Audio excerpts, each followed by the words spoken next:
First of all, I'd like to say that I'm delighted that a conference like this is taking place. And at the outset, I will uh, address all those individuals who have come together to make this happen.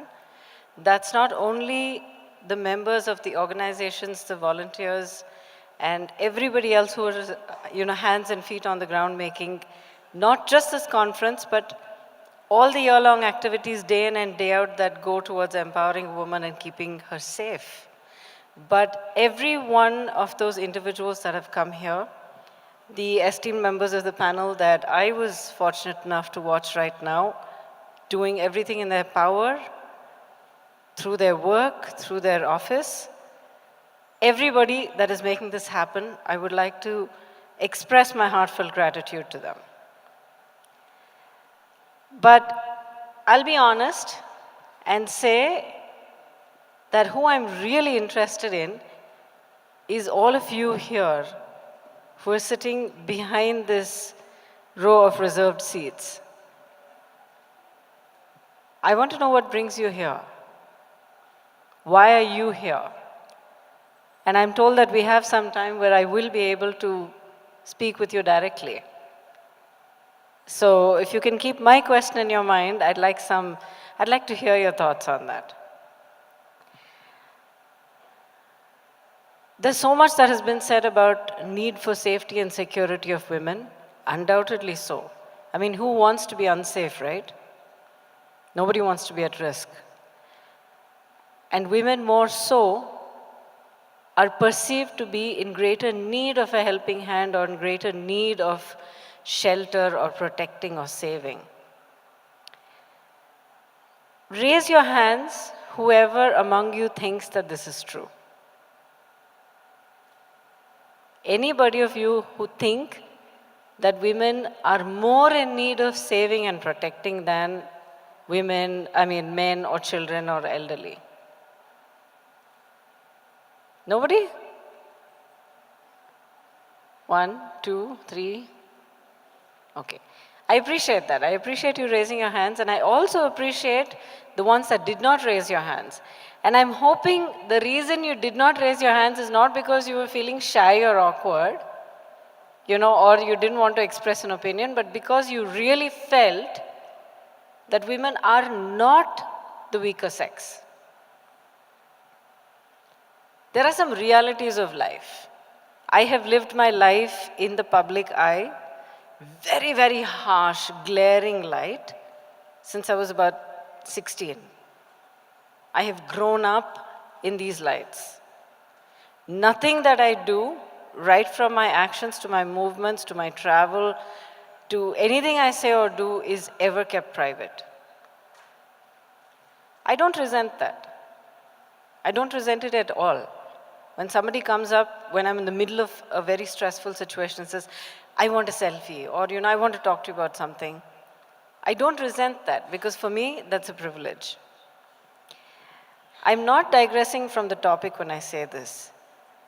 The reason I am talking to you about how I handle the pressures that come with being in the limelight is very important to understanding how each one of us can handle our own pressures in whatever our limelight is.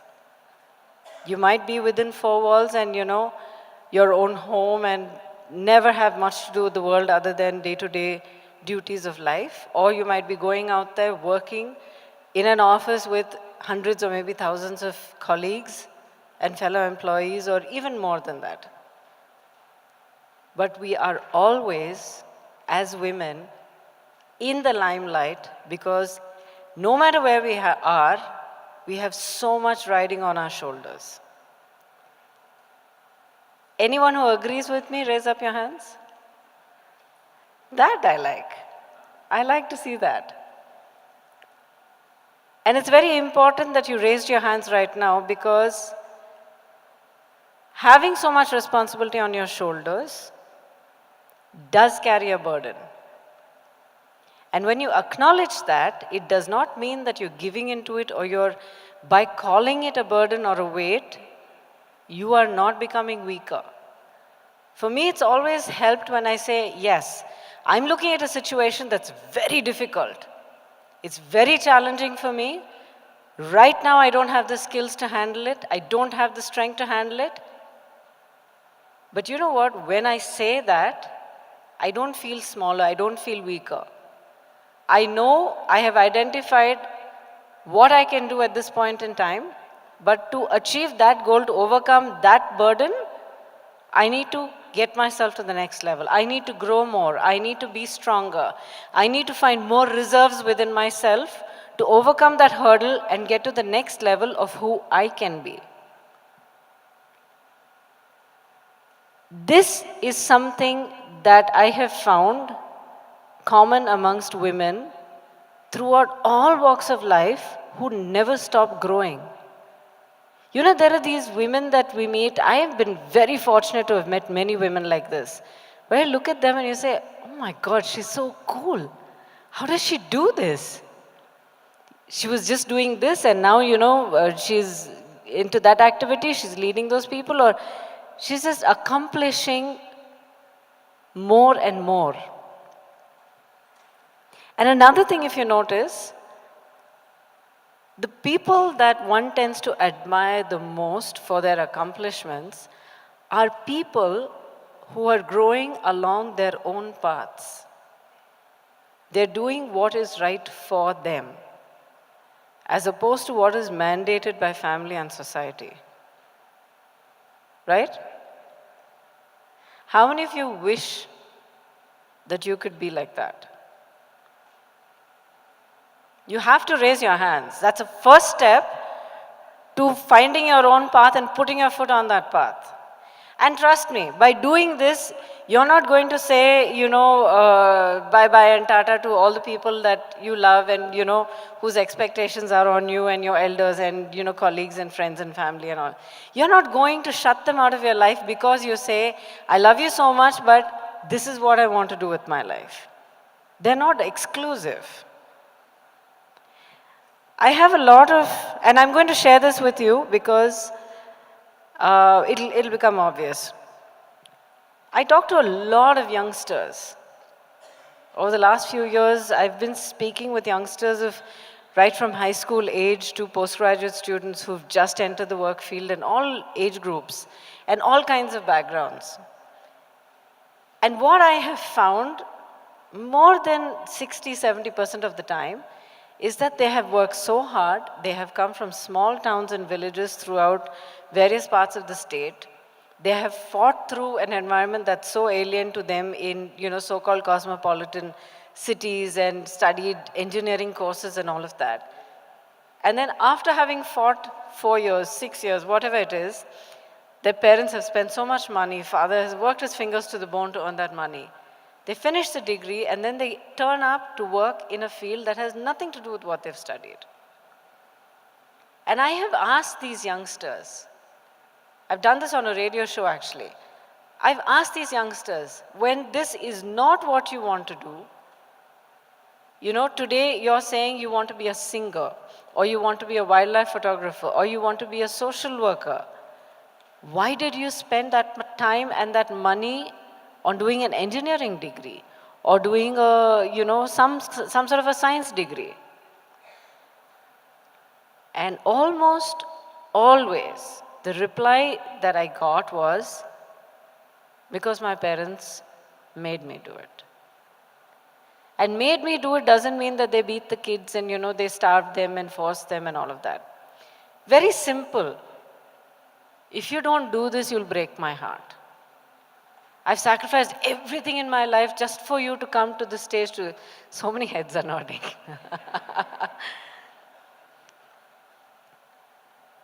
That breaks my heart. It really breaks my heart.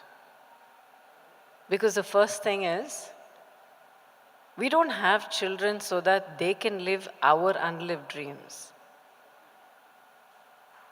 Right?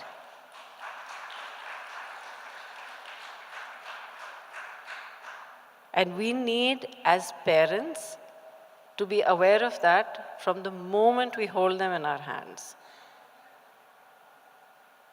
You might think that this is supposed to be a symposium on security for women. Why is she talking about all that? Why go back to the beginning of time to talk about situation that we are facing every day today? Bear with me. It all ties in. There is a genesis for everything. And most often, the genesis for violence of any kind will lie in one's childhood and upbringing. So whether it is a girl child or a boy child, that as parents we have, when we recognize this is an individual, not my child, not an extension of my genetic composition, not a creature that I brought into this world so that my unfulfilled dreams will be achieved. I couldn't get that award, so my child will get it for me. When we recognize that this is an independent human being, a life that is separate from me, and one day down the line, this human being is going to occupy his or her own space in this world, is when the mark of who I am as a human being and as a parent will be felt. Because when this child, this baby that I'm holding in my hands, stands as an adult in this society, does my child create a better world or not?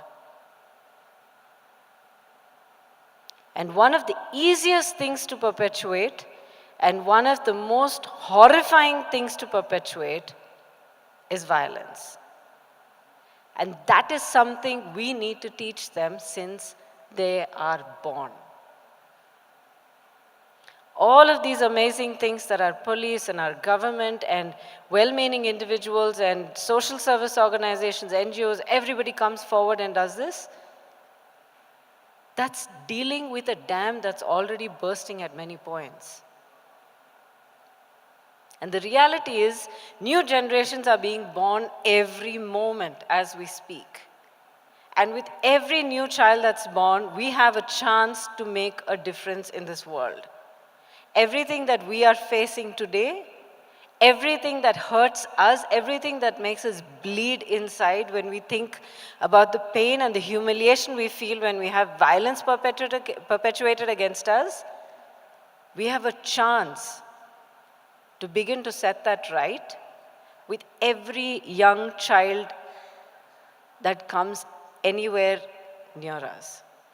Does not have to be our own child. As a sister, as a teacher, as neighborhood akka playing with so many of the kids around your home, as a friend. There is so much we can do every day to make sure that vicious cycle of violence is broken. Many ways of doing this, of course, but I think the simplest way is when you're treating your child in such a way that might cause something negative, all you need to do is stop and think, what if someone said this to me? Or if I am shouting at my child, or I am showing my child it's okay to be violent in thought, in deed, in word, even in expression, violent even by omission, is that okay? Because one day that child is going to go out, have their own families, and say, hey, my mom and my dad brought me up like this. It was okay for them, so it's okay for me. And it'll get worse. I'm very lucky. I'm hugely privileged. Not because I was born in the lap of luxury, I wasn't. Very comfortable, very normal middle class family. My parents were both academicians. They were both doctors. We were the center of their lives. It was never a question of I had everything that I ever wanted, because my brother and I were those kind of kids where we just said, okay, my books, my family, like my parents and my brother, and my doggies, that's all I ever wanted. So I was a small world as satisfied living in my imagination. When I grew up and I started understanding what other girls, not only other girls, other children go through, especially after becoming a parent, I realized truly how much of a luxury I was born into. Because the greatest things that my parents have given me, they have never burdened me either with their expectations or with their limitations. I was never told, you're a girl, you can't do this. Your brother's a boy, so he can do that. You're a girl, so you can't aim for this. For your brother, it's okay to do that. You're this religion, so you can't do that. You are brought up over there, so you can't aspire to this. You are educated in this school, so you can't think of that study. Nothing. Anything I brought up, the wildest thought I could come up with, they would sit down and talk, especially my dad. He would say, okay, that's what you want to do? Fine, find a way to do it. If you have a problem, if you're running into any kind of issues, let me know, we'll try and figure it out. I remember I started working when I was pretty young. Like when I was 17, I started filing income taxes. That's how I remember it.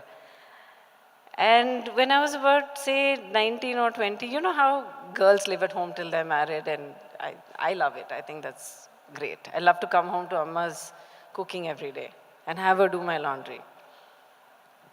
When I was about, say, 20 or so, I suddenly got up to this thing of, American influences and looking at my friends who had gone abroad, and my brother was living in America and all of that. And I said, I'm 20 years old now and I'm earning my own money and I'm living with my parents. This is so not cool and I need my own space and all of that. So I came home and I said this to my parents. I could say whatever I wanted to them. I came home and I made a declaration about this. My mother immediately went and lay down on her bed and she went, oh my God, my child, what is happening now? She's going to go and this is going to happen. And she started beating her breast and got so worked up. You know what my father did? He picked up his phone, he called a real estate agent, and he set up appointments for us to go and see homes. And I think together we would have seen over 20 houses till quietly I came back home and we kind of just agreed to forget that whole thing happened. What I learned from that is, bring up your children to be their own persons. And when they want to fly, let them fly knowing that you're there for them no matter what. When you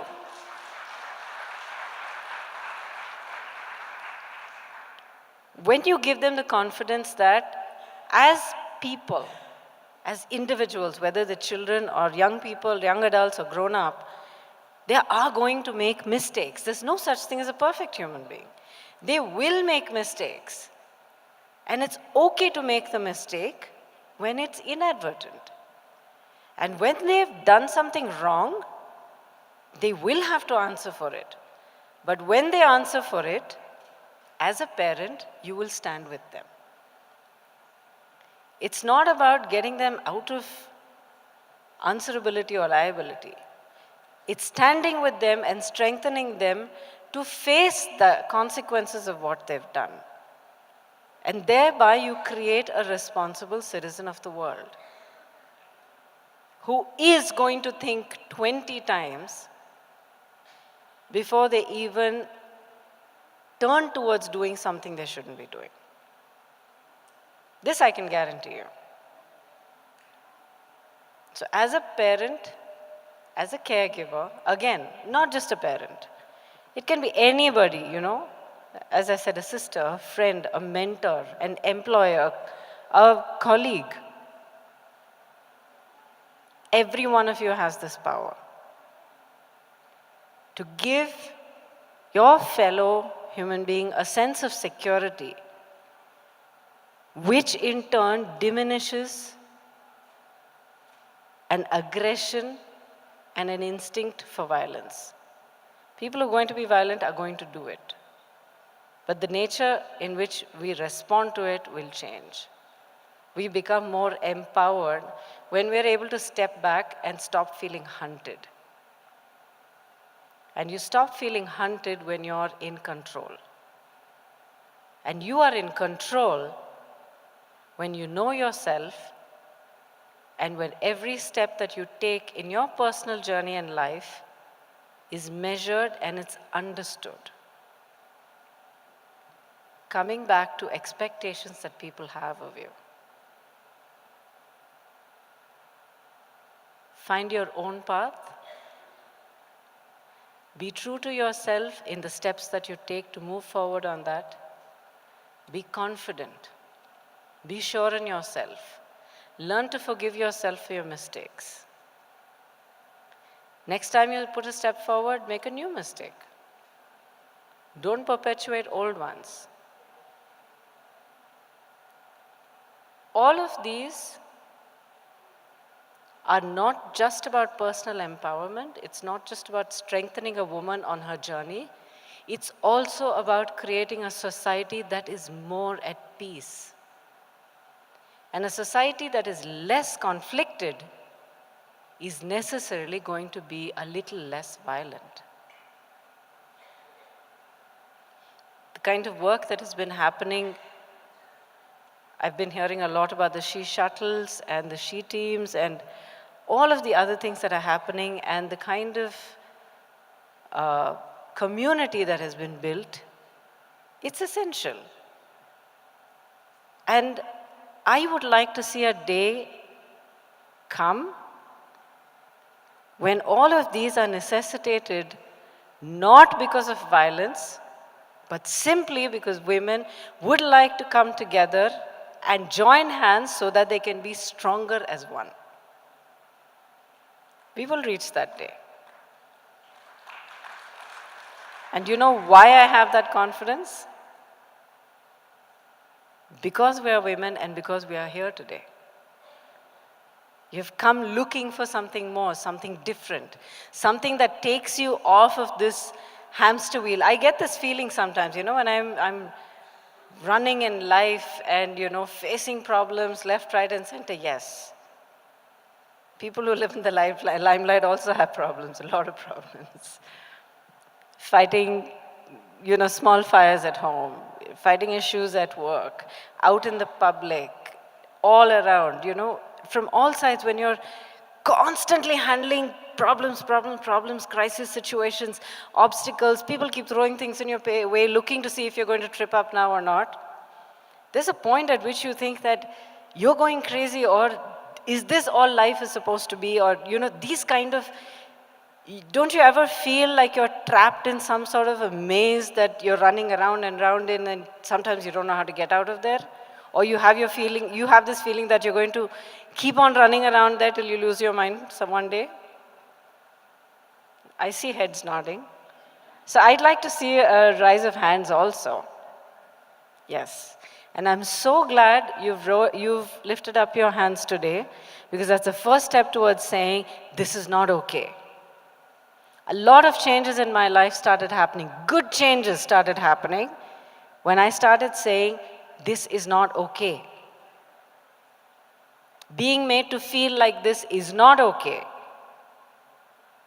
Being made to feel like I have no choice is not okay.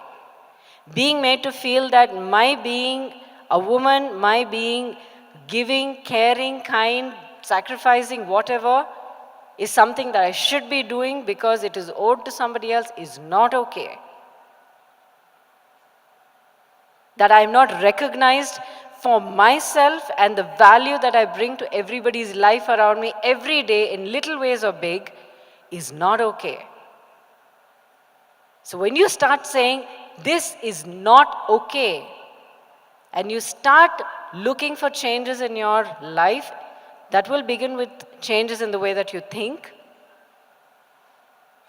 That's when you start putting your life on a track where you are at peace with yourself. The only thing that I would request there When you're coming from a position where you feel you've been hurt or misunderstood or exploited or victimized or just harassed in one way or another, when we turn back from that point, it's common human nature to become aggressive in response. I would say it will pay off far more if we make this comeback with grace and holding back. First thing, don't shout. Shout in private. On the shores of a lake or a beach or a mountain or somewhere, that's fine. Turn back, take your place, and hold your position with grace, with dignity. And a small trick, I don't know if the men will agree with me here. When they see a woman turn around and do that, a lot of them don't know how to respond to that. So when you catch them off guard, you've already got the advantage.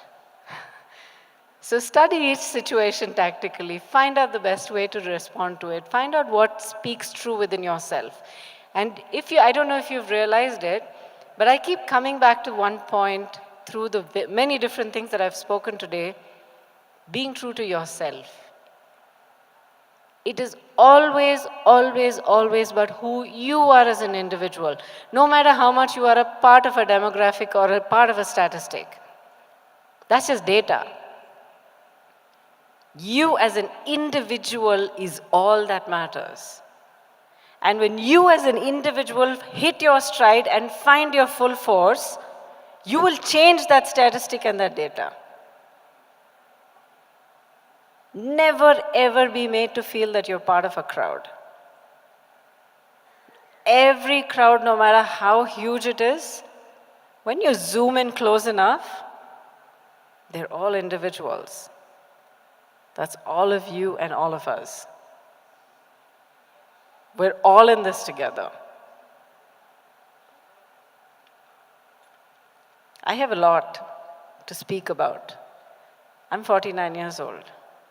I have lived 30-something years in front of the cameras, on the stage, in front of the whole world. Safe to say that I've seen a lot, learned, I hope, enough. So what I'm trying to say is I could go on like this, but I would love to hear from any one of you that would like to share or ask me anything, questions, share something. About 15 years ago, I was diagnosed with breast cancer. And I went through the whole treatment. And actually, I would like to take this opportunity to share this. Cancer is something that is a household word today. It's not spoken of. You know, a lot of people are still afraid of saying the word. But it is a household word because it has touched almost every family in one way or another. And we're still brushing it under the carpet. It's a reality, it's a fact. And I'm glad to have this opportunity to speak about cancer. I was diagnosed with cancer when I was about 34 years old. And it's interesting how I was diagnosed, actually. I was a single parent, and my daughter was like hardly 4 years, less than 5 years old at the time. And when sort of set forth on my own with her, I realized, one of the things that I realized was, I'm a single parent and I'm all she has. So I need to take care of myself to be there for her. That was my motivation. I'm just sharing that. The motivation could be anything for anybody, depending on your own life. I think the best reason to do this is because you want to take care of yourself for yourself. But anyway, this is what took me on that path. So I started doing the master health checkup, regularly. And for some reason, I started doing a self-breast exam. Now, especially 15 years ago, it was recommended that you did that and, mammograms and all that only after 50. I started doing it when I was about 32, 33. And I found the lump. I went to the doctor. Every test, it kept coming back positive till I had a, confirmed diagnosis. I sat down and spoke with my doctor, understood what kind of cancer it was, found a team of doctors that I trusted implicitly. That's very important. And I think one of the ways to judge that, whether this is the right doctor for you or not, is somebody who has the time to sit down and talk to you no matter how many patients are waiting outside. That is the kind of doctor that you should be looking for. Not somebody for whom you are one more in 25 patients that they see through the whole day. So I had a team of doctors and I went through my treatment and came out of it. I knew that I would beat this one because I understood it and I also understood myself and that I have what it takes to beat this. When I came out, it took me a couple of years to kind of settle down to the rhythm of life again. You don't just slip back in, no matter what people might say. It takes time for you to start trusting tomorrow.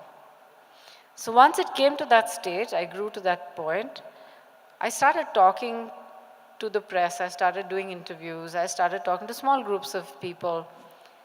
And I got two kinds of reactions primarily, and I found both very interesting. One of them was shocked. Oh my God, how can you talk about this? How are you talking about it so frankly, so openly? At first, I didn't understand that. I said, why shouldn't I talk about it? It is an illness, it is a disease, I got it, and I faced it, and I fought it, and I'm beyond it now, I'm past it. Why would I not talk about that? So I started understanding the stigma that is connected to cancer in many different ways. It's a different kind of a stigma than something like, HIV or other illnesses might have. And the other reaction I got was people slowly started coming forward and started saying, we read your interview or we were there in the crowd when you were speaking at a certain place. And what you said encouraged us and gave us the confidence to go either for testing or if we were, I remember a young girl who came and said, my mother was diagnosed positive, but she was refusing treatment because she was petrified. And she heard you speak at one of their social service organizations. And she said, no, if she's done it, I can do it. So I'm going to go for treatment, come with me. This started happening a lot. And people started coming forward and saying, how can we be a part of this? That's how Life Again Foundation was born. So I started thinking, I'm one of those people that's never satisfied. It's like if I've climbed one step, I want to look up and say, but how many more are there? Is that really the top? Let me get there and see for myself. So it's that kind of a thing. So when I said, okay, we'll start this foundation and we'll start working towards creating awareness of cancer and support for cancer patients and going into research and development and different things like that. One of my main focus then and now is socio-economic empowerment of people. You give them these two tools, how to earn a living and then how to approach life. Anyone can pretty much make their own way in life. So analyzing it further down, micro-analyzing it, it came down to very clearly that we needed health and education as areas of focus. So that's primarily where we're working. And I put in a lot of work over the last 2 years to simply understand ground realities because our country is so fragmented.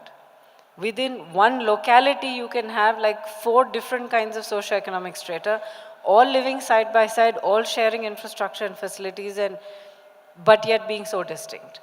So to understand this and then to come up with solutions, I have taken this much time aside. I'm very happy to say that we are probably ready to start rolling in the next few months with our first pilot project. It should be happening in Tamil Nadu. So in a nutshell, that is what Life Again Foundation is about. And my passion project is safe food. And safe food begins with our agriculture. And science teaches us every step of the way that evolution and the evolutionary cycle is there for a reason, and it impacts us at every stage of our growth. So our traditional foods, our traditional ways of agriculture, of cultivation, are those that are healthiest for us. So that is also another project that is well on its way to happening also. To start farming collectives that are based on traditional farming practices. Thank you so much, Gautami, for answering that. Thanks a Thank you. lot. I hope that was a lot of information in a slightly large nutshell. I know, because that's very catchy, life again is like, first of all, living is a big thing, and again, living is Yes. reliving something is really nice. Because Thank you. when any of us hit a hurdle of some kind, and bigger the hurdle is, the more we're shaken, we're really not sure if we can get back to living life the way we used to live it. It's like I've met a lot of people who've come through cancer and faced the treatment and, they're cured. And they say, oh, I've just slipped right back into my life exactly the way it was. Nothing has changed. And I look at them and I'm flabbergasted by the sheer, pardon my language, but stupidity of that statement. You got to that point of having that disease because of something that you were doing wrong in your life. Knowingly or unknowingly, it could be an environment, it could be a way of living, it could be anything. So if you're going to go back to the same way of living, you're just perpetuating the same conditions, you're setting yourself up for a bigger fall. So we must learn and we must change. And that change has to be evolution, not regression. That's what Life Again Foundation aims to be. In Hyderabad only, there are 60% of the people who are suffering from the breast cancer, and the mother, by the breast cancer, the mother can't able to feed the child. So in means not only in the city, in the rural areas also, they are not coming forward to checkups, like regular checkups, and they are not coming forward to tell the problems actually. So what you suggest for them means as a girl, as a woman, some people they feel very shy, and they thought that in a clinic, while the scanning process is there, the clinic people do. So they thought that they'll touch and they'll do something like that. There are so many complaints about it. So what you suggest about it? I'm very glad you've asked that question because this is a situation that we keep facing very regularly. So one of the reasons that I talk personally myself addressing so many of these gatherings is to show people that it's okay. It's nothing to be embarrassed about. And trust me, this is not, any various levels of socioeconomic strata that women have these problems. I have faced this kind of a mindset from women of extremely affluent and well-educated backgrounds, as well as, well, probably more so there than probably in a slum or in a village. There it's simply lack of awareness, lack of knowledge. But in the more literate and more aware segments of society, women are held back because of shyness, because of fear, because of a sense of stigma, because somehow they feel it is a blow on their womanhood. There's so many things. People fear chemotherapy because your hair will fall out. Yes, it falls out and it grows back, provided there is a head existing for the hair to grow back. So, for that, you need to stay alive and you need to fight to stay alive. No matter what you're going through at that moment, always remember that this is the one life we have. And whatever might come in another life, for right now, this is it. And nothing comes easy without a fight, and you've got to fight for life to make your life what you want it to be. And if healthy is what you need it to be, you've got to work for that. So awareness campaigns are very, very necessary, my dear. This is a direct answer to what you were saying. How this can be done, again, has to be largely by initiatives like this. As a matter of fact, I would request, that you can take up women's health issues, because it's not just cancer, it's not just breast cancer, cervical cancer, or something like that. There's so many other women's issues, like right from menstrual health to menopausal health to so many things that are there that desperately need to be attended to. It is a fact, from what I have understood, that there are very severe challenges in this respect in this newly formed state. I do know that the government has been putting in significant effort to bring up some sort of medical infrastructure outside Hyderabad, but it is a challenge. So that is why organizations like this, platforms like this have to come forward. And I will make a commitment here that myself and Life Again Foundation will work with you every step of the way to take this fight forward.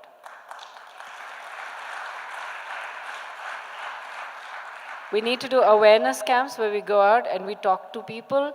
And it's not just women. We need to educate the men, the children, the elders, everybody around them, because it's an ecosystem. And we need to talk to them, we need to educate them, we need to reassure them, counsel them. And then once all of that is done, you don't leave them hanging high and dry. You take screening facilities to them and then treatment facilities. So it's this entire value chain that's needed. And it does take a lot of effort, but effort will happen when individuals put their mind to it. So let's do it together.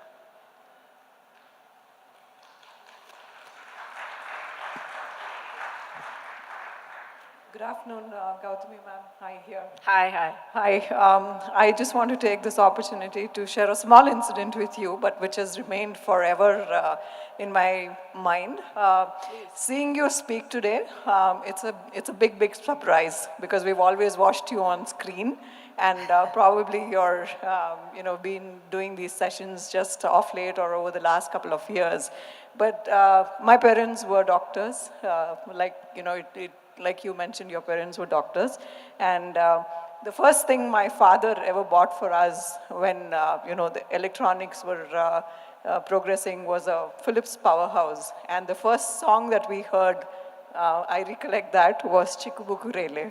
Oh, wow. Thank you, that's lovely. And I did want to share that because we always, as siblings, keep going back to that song and keep looking at you more than Prabhudeva sir for whatever reason. But I thought I will share that with you. But thank you for sharing so many thoughts because I lost my mother to cancer too, and that's very unfortunate being a doctor, how she was misdiagnosed. I'm so sorry. I'm really sorry. Yeah, and I had the same question like her, why life again, but that's answered.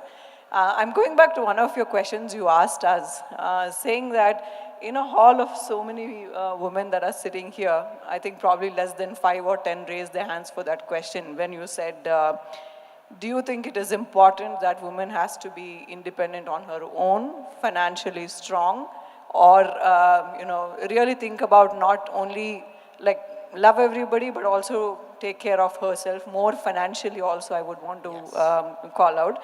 And why did you ask us that question? And it's not only for my benefit, I do want everybody in this room to kind of understand that importance. Thank you. I appreciate you doing that, bringing up this question. First of all, I'm so happy to hear about, Chikubukurele bond.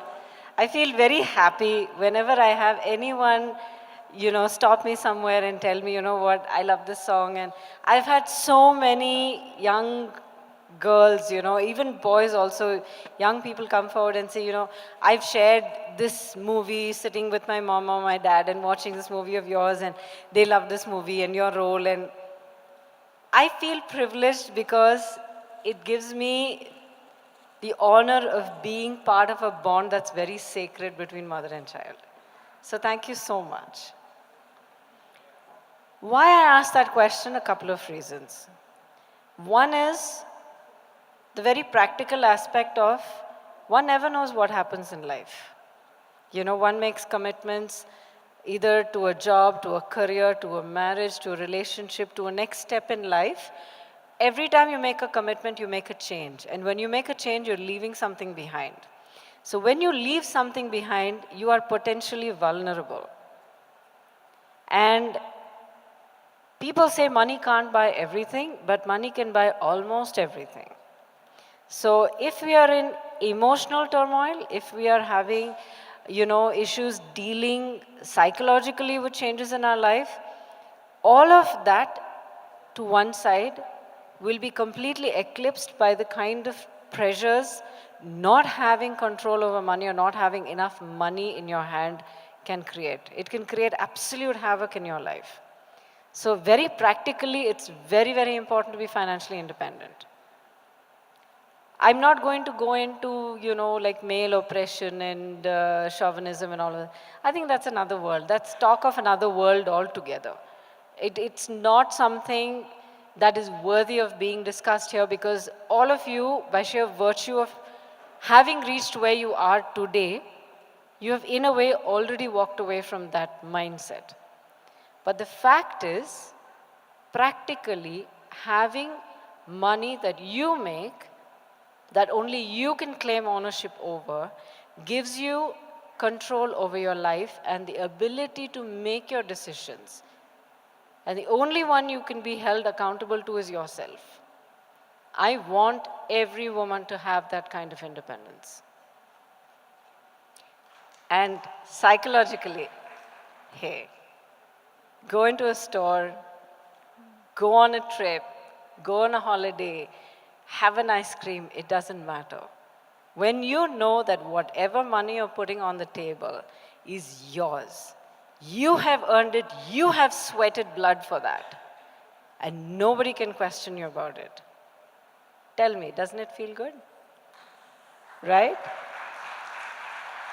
Never ever lose that. Never sacrifice that for anybody or any promise that anybody might make you in this world.